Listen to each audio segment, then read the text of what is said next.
Hello students, उम्मीद है कि आप अच्छे ही होंगे।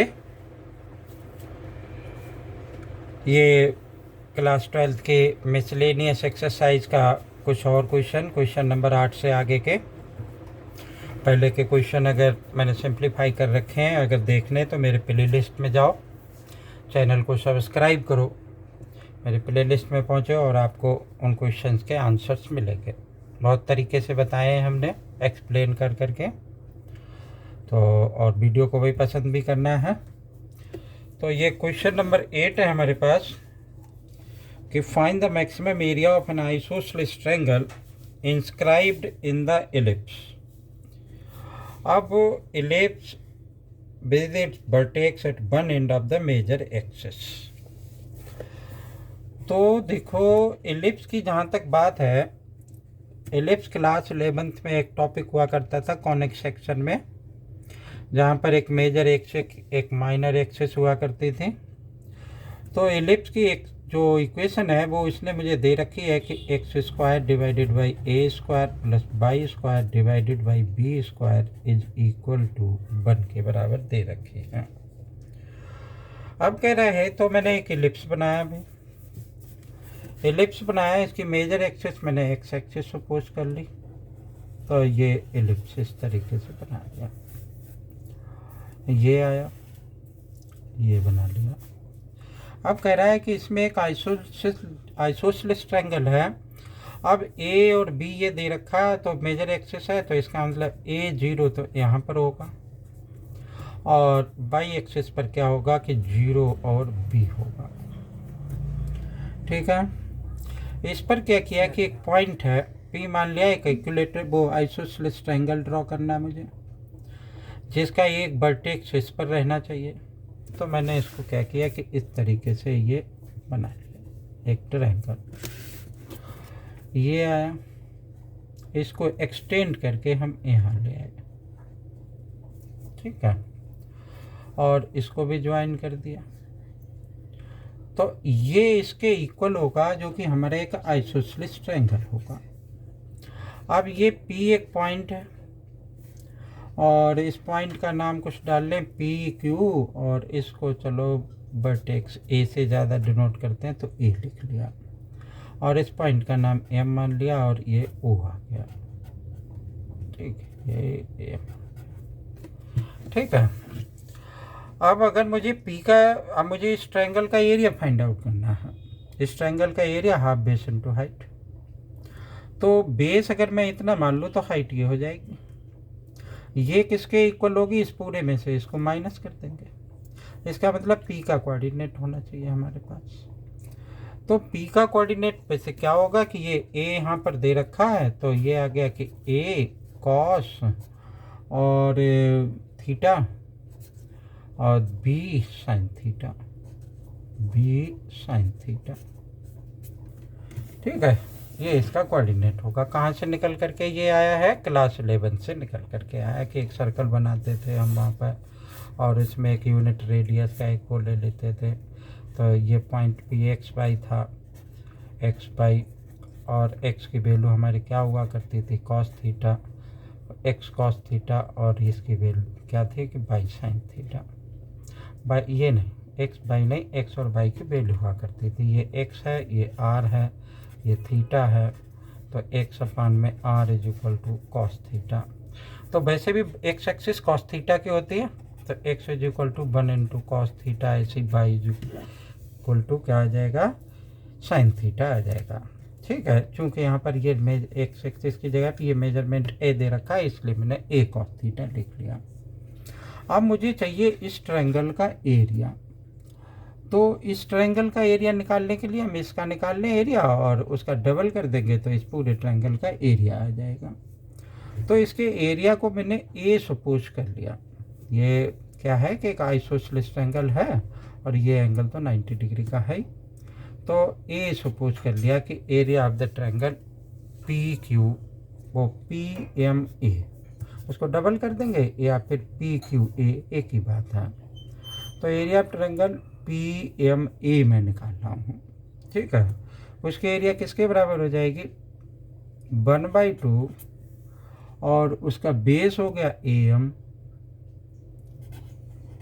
चाहे इसको बेस मान ले तो ये हाइट हो जाएगी, कोई दिक्कत नहीं, और MP इंटू MP। ठीक है, अब देखो मुझे तो इसका पूरे का ट्रायंगल का एरिया चाहिए, एरिया ऑफ ट्रायंगल PQA ये चाहिए, तो मैं इसका डबल कर देता हूँ।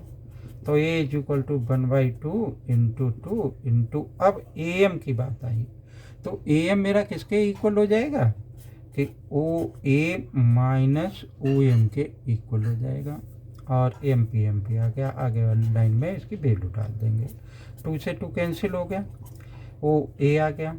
अब OA मेरा किसके इक्वल है, OA यहाँ से यहाँ तक ये कोऑर्डिनेट A दे रखा है, तो A के ये इक्वल हो जाएगा, तो मैंने A लिख दिया। ठीक है, और OM ये देख लेते हैं, A cos थीटा के इक्वल हो जाएगा। ठीक है, और MP की वैल्यू कितनी है, कहाँ है MP, ये MP बाई एक्सिस पे बाई कोऑर्डिनेट के ये इक्वल हो जाएगा, तो मैंने क्या लिख लिया, B sin थीटा। अब ये हमारा एक सिंपल सा फंक्शन बन गया जिसको हमने डिफरेंशिएट वगैरह कर देना है और आंसर निकल आएगा। तो हम क्या कर देते हैं कि पहले इसको मल्टीप्लाई कर देते हैं, तब इसको डिफरेंशिएट कर देंगे। तो ये मेरा क्या बन जाएगा कि इसको अगर मैं मल्टीप्लाई करूं तो ये आ जाएगा ए बी साइन थीटा, और ए बी साइन थीटा, इसका इससे किया तो ए बी साइन थीटा और कॉस थीटा, इसका मल्टीप्लिकेशन आ गया, साइन थीटा कॉस थीटा आ गया। मैं 2 से इसको मल्टीप्लाई भी कर सकता हूँ, डिवाइड भी कर सकता हूँ, ए भी कॉमन भी ले सकता हूँ। तो ये क्या बन जाएगा कि थोड़ा शॉर्ट में जल्दी में हो जाए, मतलब आसानी से हो जाए, जल्दी का मतलब ऐसा नहीं जो समझ में ही नहीं आए, -1/2 sin 2 थीटा, ऐसा लिखा जा सकता है इसको। ठीक है ना, इसको मुझे क्या करना है कि डिफ्रेंशिएट कर देना है, DA/d थीटा, थीटा ही तो है, तो थीटा के रिस्पेक्ट में मैं इसको डिफ्रेंशिएट कर दूंगा। तो ए भी आ गया, साइन थीटा क्या हुआ, कॉस थीटा आ गया, -1/2 आ गया, साइन 2 थीटा का डिफ्रेंशिएशन 2 cos 2 थीटा आ गया, 2 से 2 को हटा दिया हमने। ठीक है, तो अल्टीमेटली ये क्या बचा मेरा, a b cos theta minus और cos 2 थीटा बचा। ठीक है, ये इसका डिफ्रेंशिएशन हो गया। क्योंकि मुझे किस पे जाना है, मैक्सिमम पे जाना है, तो फिर से इसको डिफ्रेंशिएट कर लेते हैं, तब इसका पॉइंट निकालने की कोशिश करेंगे। तो D square A D theta का स्क्वायर ये लिख लिया हमने। तो इसको फिर से ए भी तो यही बना, कॉस थीटा का माइनस साइन थीटा हो गया डिफ्रेंशिएशन, -2 आ गया, और कॉस थीटा का साइन 2 थीटा हो गया।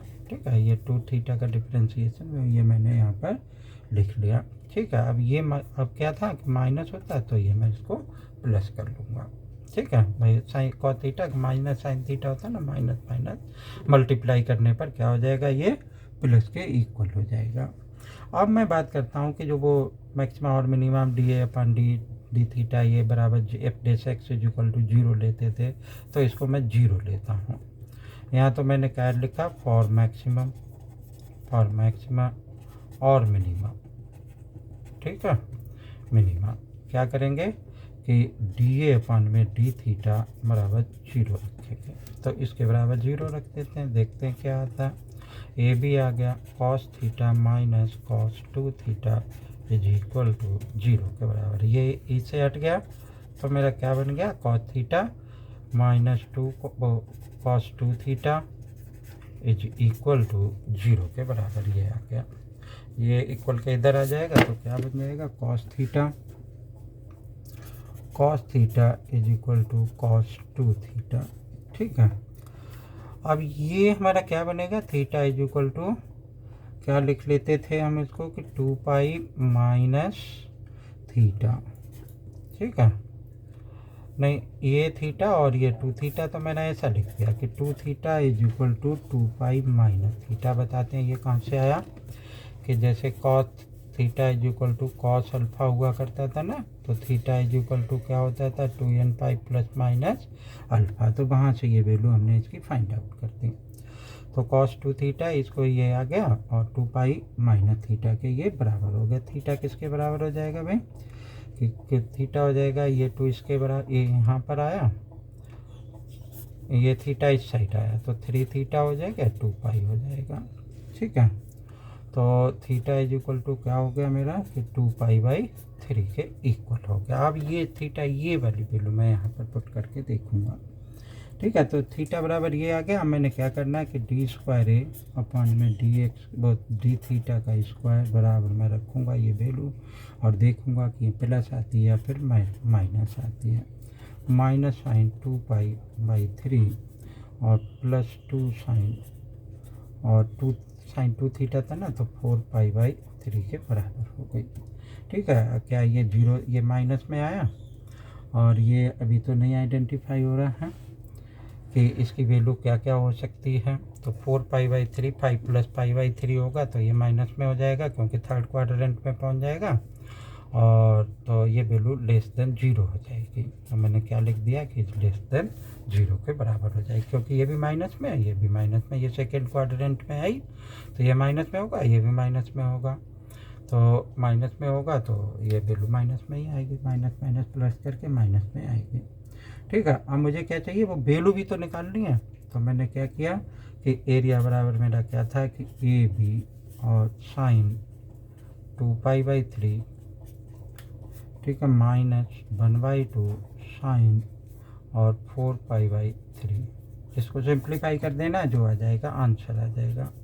ए बी तो ये आ गया, इसकी वैल्यू क्या होगी पाई माइनस पाई बाई 3, तो पाई बाई 3 की वैल्यू √3/2, ये √3/2 माइनस हाफ आ गया। इसकी वैल्यू किसके इक्वल आ जाएगी, फोर्थ क्वाड्रेंट थर्ड क्वाड्रेंट में पहुंचेगा, ये माइनस में जाएगा। तो अभी यहाँ पे बताया था कि ये माइनस में पहुंचेगा √3/2। तो इस तरीके से इसको हमने क्या कर देना है कि सिंप्लीफाई कर देना है। √3/2 और माइनस माइनस प्लस हो गया और ये क्या हो गया √3/4। ठीक है, सिंप्लीफाई करोगे आंसर आएगा इसका। एलसीएम ले लेंगे, 2√3 हो जाएगा। कर देते हैं भाई सिंप्लीफाई इसको, 4 आ गया, 2√3 आ गया, प्लस का √3 आ गया, दिस इज इक्वल टू 3√3 अपन में 4 और ए भी, चाहे भी यहाँ लिखने कोई फर्क नहीं पड़ता। तो पॉजिटिव और ये मैक्सिमम आएगा। तो ये क्वेश्चन था। ठीक है, और आगे देखते हैं।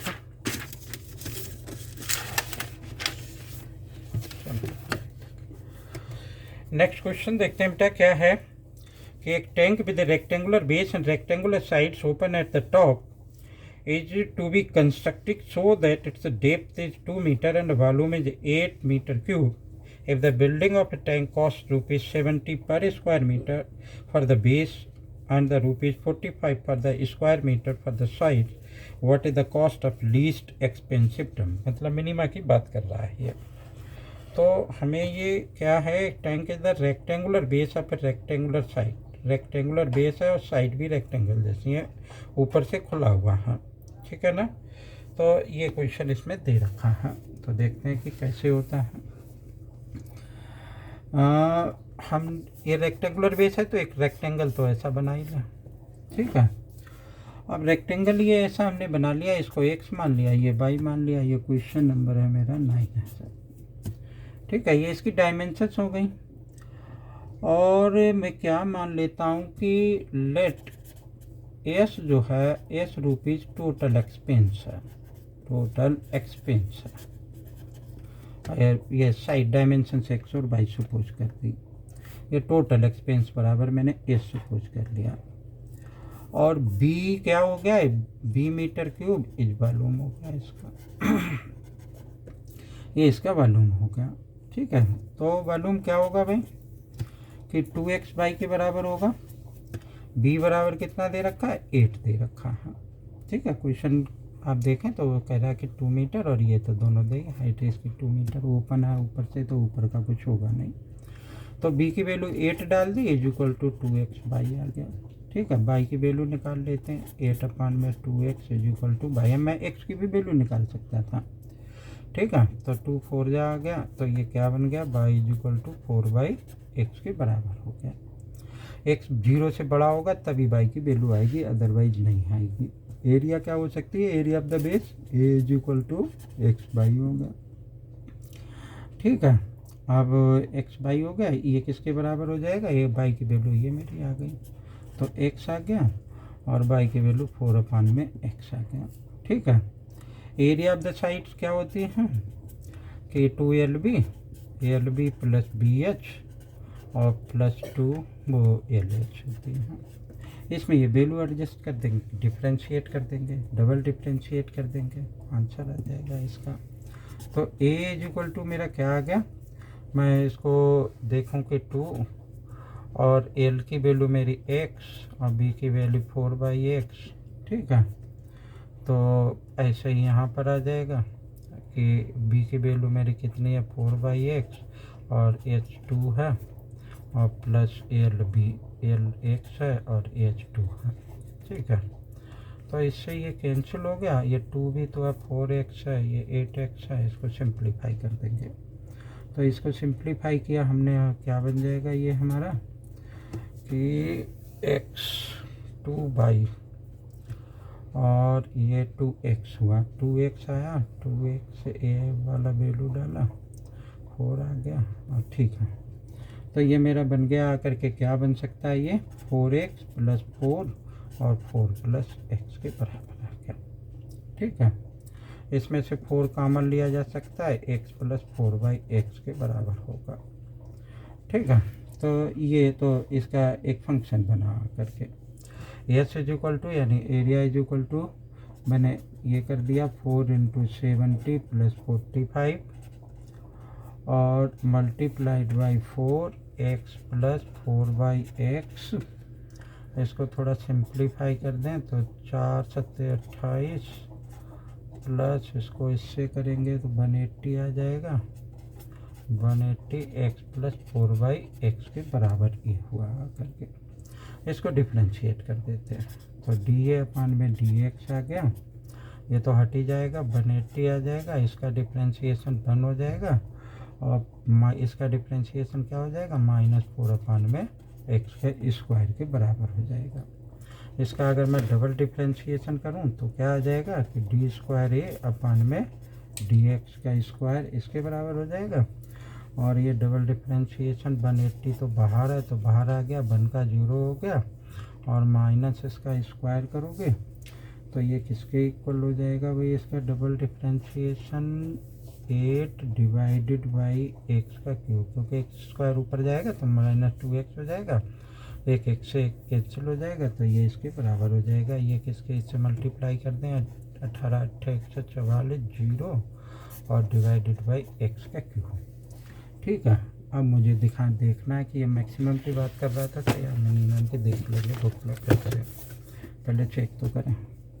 मैंने लिखा यहाँ पे dA/dt वो dA/dx इज इक्वल टू 0। तो ये क्या था मेरा कि dA/180, तो ये आ गया 180 और ब्रैकेट के अंदर 1 - 4/x का स्क्वायर बराबर 0। ये तो हट गया तो 1 इज इक्वल टू 4/x का स्क्वायर बन गया। ठीक है। x² इज इक्वल टू क्या हो गया 4 हो गया, x इज इक्वल टू क्या हो जाएगा +-2 हो जाएगा। x 0 से बड़ा है हमारा तो x की वैल्यू क्या हो जाएगी 2 हो जाएगी। ठीक है। तो अब मैं इसकी कॉस्ट निकाल देता हूँ। यहाँ लिखा cost of least expensive tank, least expensive tank is equal to s मान रखा था मैंने इसकी कॉस्ट को, तो लेकिन वहाँ मैंने ए लिख दिया, कोई बात नहीं। तो यहाँ पर एस इज इक्वल टू मेरा क्या आ गया कि 280 प्लस 180 और वैल्यू डाली 2 + 4/2।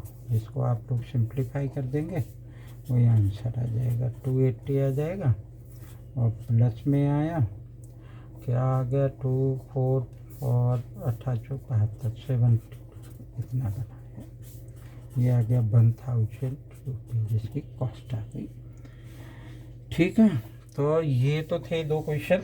इससे आगे वाले क्वेश्चन मैं अपनी वीडियो में कराऊंगा नेक्स्ट वाली में, क्योंकि उससे क्वेश्चन थोड़े से चेंज होंगे। और उम्मीद है कि वीडियो पसंद आएगी आपको, दोनों क्वेश्चन समझ में आएंगे आपको। और अगर वीडियो पसंद आए तो लाइक करें और चैनल को सब्सक्राइब ज़रूर करें। ताकि आपको रेगुलर अपडेशन मिलता रहे। थैंक यू, जय हिंद।